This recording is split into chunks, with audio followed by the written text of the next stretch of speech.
Hey, I'm Angelo Salvucci. I'm the Medical Director of County Emergency Medical Services. I've been doing that since 1990, and I'll continue doing it for a while. It's a fun job, and I enjoy impacting people that I don't have a chance to see. So as opposed to emergency medicine, where you see one patient, take care of them, and then don't see them again, in EMS, you have the chance to create policies and training and procedures, approaches that can impact many people. Our cardiac arrest management is a good example. We're working collaboratively with all of our EMS folks in the hospitals. We've been able to double our survival rate and really keep people from dying of sometimes very preventable illness. We doubled. C.A.M has doubled our survival. It's one of the best. Well, when we're doing as well as we can, our survival is one of the tops in the country. I've given talks around the world about this. I'll be talking in November in Moscow. Gave a talk, presented a abstract in Prague. Talked to various places in the country. It's very successful. Yeah, so C.A.M, cardiac arrest management.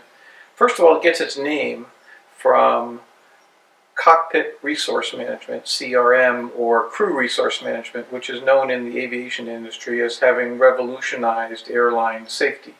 It's a way of communicating within the cockpit of the engineer and the co-pilot and the pilot, all understanding exactly what they need to do at times of emergencies, and a way to communicate that. And it has reduced the number of accidents and improved airline safety. In the very same way, we have crews from different organizations arriving at the scene of arguably the most time-critical incident where everything needs to be done right or the patient will die, and that's the cardiac arrest. You have a few minutes to do everything correctly. And it seemed ripe to introduce this type of communication and coordination to something that's very much like a malfunctioning aircraft where everything has to be done just right to keep from crashing. So we introduced this thing called cardiac arrest management, and it's got two parts, or it came from two parts. One is what people commonly call pit crew, where everyone is assigned a task and they do the task. And the second is to use the latest research, which evolves more rapidly than the Heart Association's published every 5 years CPR and advanced cardiac care guidelines. So we, every 6 months to a year, or sometimes more often, review the literature, we look for new changes, and we incorporate that into the C.A.M training.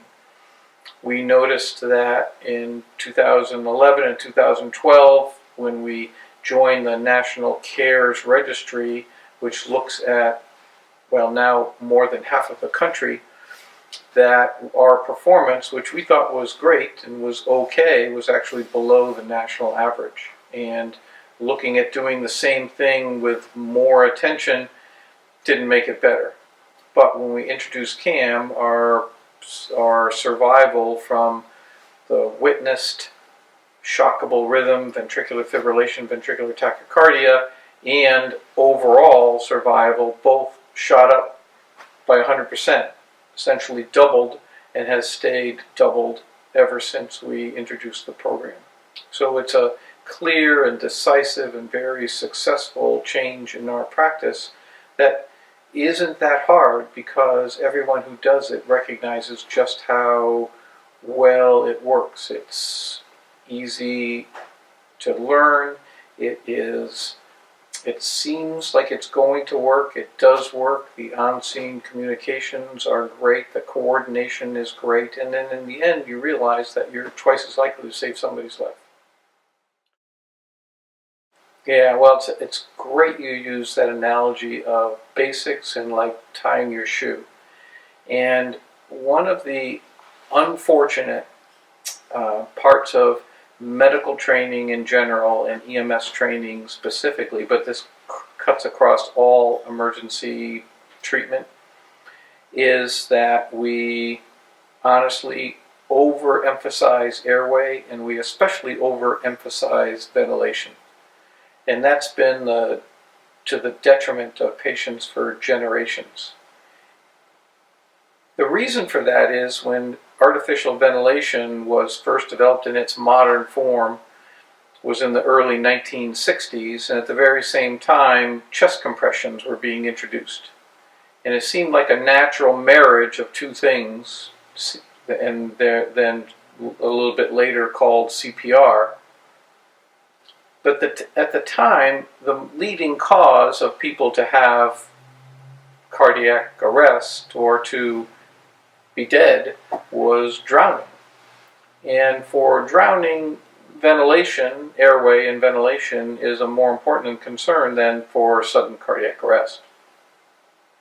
Usually sudden cardiac arrest is from an electrical disturbance, at least initially, completely different than drowning. Airway has been overemphasized, and it's been overemphasized in two ways. First is keeping the airway open. There are many devices and procedures used which have varying levels of success. And the second is that we overventilate.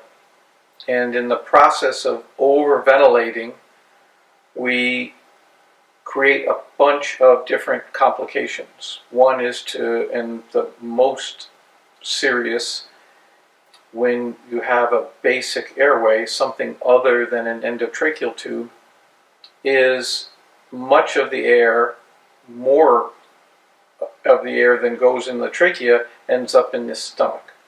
That inflates the stomach, it presses on the chest, it reduces the amount of excursion the next time you try to put some air in, and eventually it comes back up, creating the emesis. All of the patients who vomit as part of a cardiac arrest, which we call vomiting, really is just expulsion of air that's put in as part of our artificial ventilation. Patients who are dead don't vomit. They don't have the muscle activity to vomit. They are regurgitating the air that we have put in as part of our resuscitation efforts. So, airway and ventilation have been done in a way that really hasn't best benefited patients for generations. And you think that's the right thing to do because the people who train you think it's the right thing to do because the people who trained them thought it was the right thing to do. But the more we learn about artificial ventilation, the less we do. To the extent that in some EMS systems, they virtually never ventilate during CPR, and they rely just on the chest excursion from chest compressions to ventilate. Now, you're going to hear my dog in the background who's going to try to get herself in the foreground. Oh. I want to continue because there are two things that I want to make sure that EMS people know about airway and ventilation. And the first is it's important to suction out and clear airways when there's emesis. But there's going to be, usually, if you lift the jaw, some air that goes in and out. It doesn't have to be a wide open airway, but there's some air that will go in and out.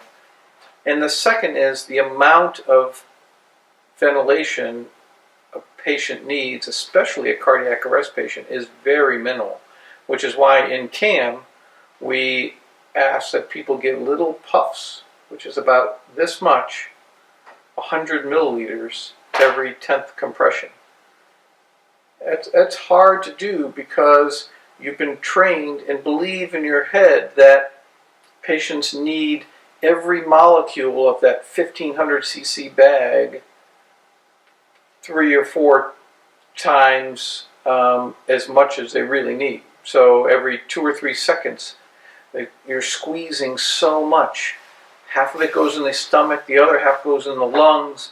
Most of it's not needed. It creates complications, and it would be better to do no ventilations at all than to do that over-aggressive ventilation. It's almost impossible to resist. It just feels right to give lots of air, and the more air that goes in, the better it feels, because you're thinking the patient is starved for oxygen, and if you could only get more oxygen in there, the patient will do better, and then there's no end point to that. But that's just simply not true. So one of the other complications of overventilating with high pressures is it squeezes all the blood out of the chest. So in this very low volume state of CPR, where you're really dependent on blood flow, what little blood flow you can create to perfuse the brain and the heart so we can get it restarted, and the brain so you can keep it alive, squeezing every 10th time or more frequently if you're not careful, all of the blood out of the chest by raising the intrathoracic pressure is exactly opposite of what you're trying to do.